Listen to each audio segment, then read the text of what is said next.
There we are. We're live streaming on YouTube. We're live streaming on Instagram. How's everybody doing today? Episode 159. Oh my gosh, the guys from Opus. The guys from Opus are here. How y'all doing? I wish I was in Toronto getting some food from you. Quadras Wines is such a terrific wine, and I'm all out. I need to get a case. I need to get a case out west here somehow. All right. Anybody have anything they want me to talk about today? We're just doing our hey, back to you, Opus guys. We're just doing our martinis with Scott, midday touch base, and thank you.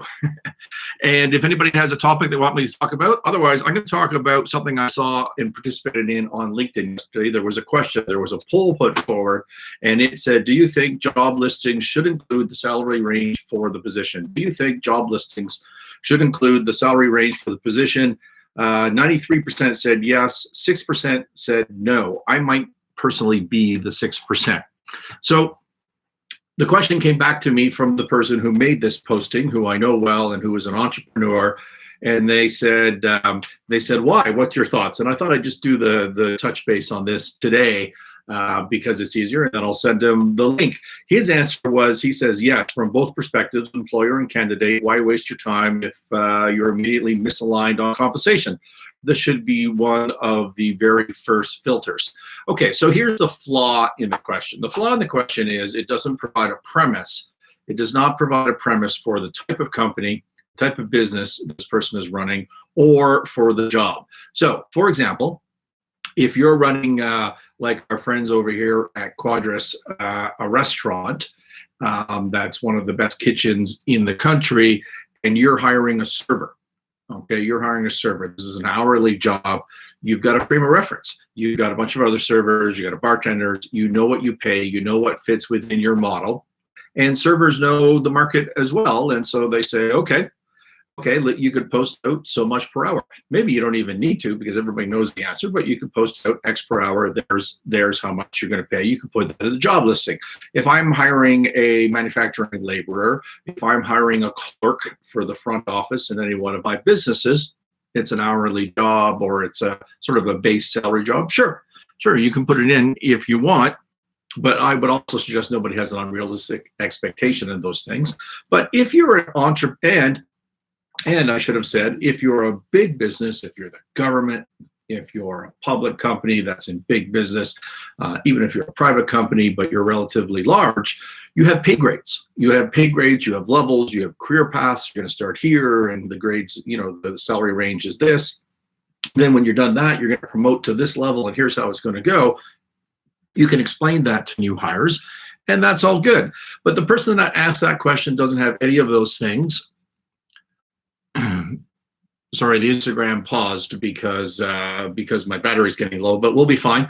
The person who asked that question doesn't have any of those things. He's an entrepreneurial company. He's a brand-driven business that's doing terrific.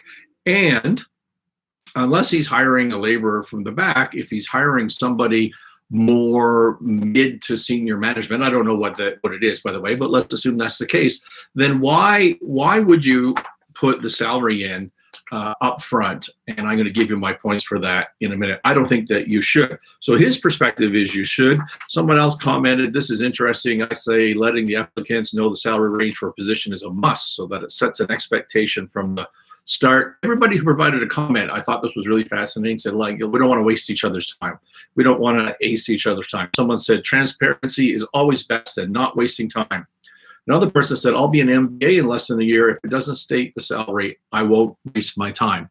That person should go work in the government or go work in a larger company. They should not be applying for an entrepreneurial, and the person who runs that company should not want to interview that person anyways, okay? And I'm going to talk more about that in a minute.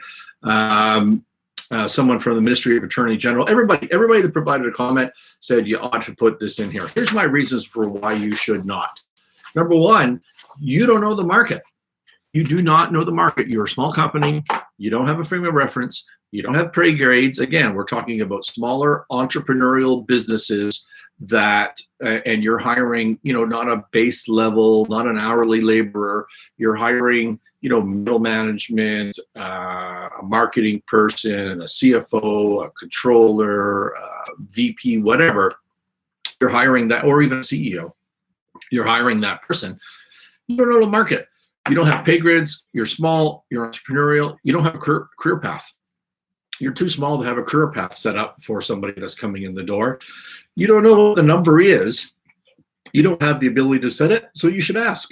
I mean, you know what it is within a range. If I'm going to hire a controller, maybe it's going to be in a certain business where this person, a certain jurisdiction where this person is, and let's say I think that number's $80,000. Well, I'm going to get people that are looking for $60,000 or $70,000, and I'm going to get people that are looking for $80,000, and I'm going to get people that are looking for 90, 110, 150. It's going to be all over the map, and it's going to help me define the market. You'll be amazed what you learn. Point number 2, it's a great interview question. It is a terrific interview question to say, which I always do 100% of the time. I say, what are your salary expectations? And you get to see how people persuade. You get to see how people negotiate. You get to see how they evaluate themselves. And you get to see through their body language and their answer how they feel about talking about money. You are in business. You want somebody who's going to help you make money in your business. Do you want somebody on your team who can't persuade, can't negotiate, can't state their case, can't provide why they're valuable? And you're going to learn something.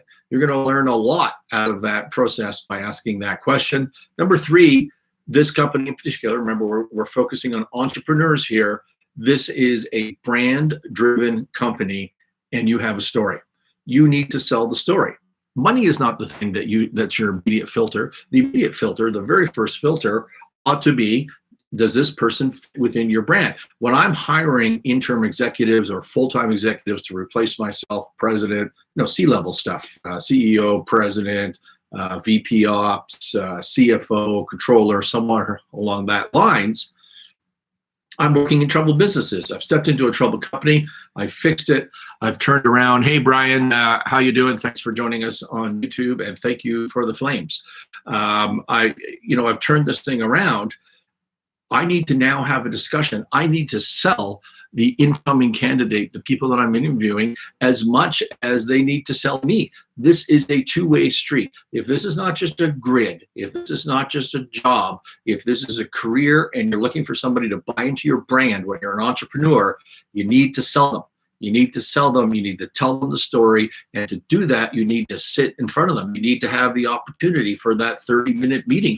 Why would you blow out good candidates by setting a salary expectation that doesn't meet their needs or their expectations without at least having the discussion?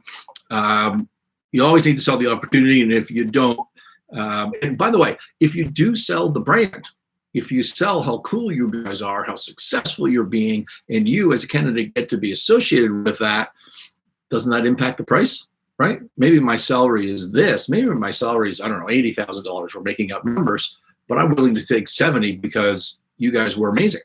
I really want to be associated with you guys. I can see where we're going with this company, and I want to be a part of it. I'm excited. But if you had posted 70 in the job ad, I wouldn't even applied, right?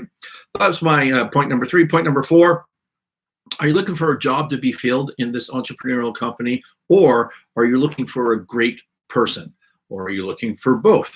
Would you pick the wrong person, the person that doesn't fit within your brand because they happen to be 10 grand cheaper? You need to ask yourself that question. Or would you ignore the right person because they're $10,000 or $20,000 above the level that you just put in the job ad? They didn't even apply, right? When you sit there and you talk to everybody and you have the opportunity to ask them what they expect, you get to in their conversation, you get to ask why, you get to ask if there's different ways to skin that cat, so to speak. Well, what if your base is this, and there's commission or success or some sort of variable compensation? Can we talk about that? Because I don't think I can afford the base that you just said. And depending on how well you did selling your brand, the answer might be yes. It very often is. And you get to say to somebody also, hey, everybody else told me the number was 80, right? I really like you. I enjoyed the CV, but you just said it's 110. You're out of market. I promise you, 9 times out of 10, that person's going to say, oh, okay, well, I can live with less, right? It's a negotiation. As for the wasting the time thing, this is why I wanted to do the show. I found that the most offensive. I just think, from the employer's perspective, it is never, ever a waste of time to talk to smart people. When I'm doing a turnaround, I was doing one a couple of years ago in the Toronto area in the food business, a food processor, and I interviewed replacement presidents and CEOs. I got my short list. I spent an hour with each one of them. We hired one. Didn't post the salary, of course, as is my rule. But I learned so much from each one of them. From each one of them. If you're interviewing smart people, that is not a waste of time. It is absolutely not a waste of time. And if you think it is, you're making a big mistake. And for the person who's coming in for the interview, if this company's paying less than you expect, and you treat it as a waste of time instead of an opportunity to talk to a successful entrepreneur, to learn about the market, to learn about how he's building his business and how you might fit in, then you're an idiot. You're just an idiot. Now, it's fair that you may want to go for a less risky, less dynamic, larger organization or work in the government. That's all cool. I'm not picking on an prospective employee, a candidate who may want to avoid this kind of negotiation, buying into a story kind of job. That's okay. But if you think you're going to work for an entrepreneur and for a high growth small business that's going to turn into something, and you think it's a waste of time to go talk to the owner, you're an idiot. I got nothing else to say to you. All right, that was our midday touch base. I hope everybody's having a great Tuesday. Anybody want me to touch anything else? And if not, I'm going to sign off, which I will do first on YouTube. Anyone? All right. Thanks, everybody. Thank you for joining us, Brian, the Opus team, and the Game Book. Thank you very much on the Instagram live stream. Disconnecting from YouTube.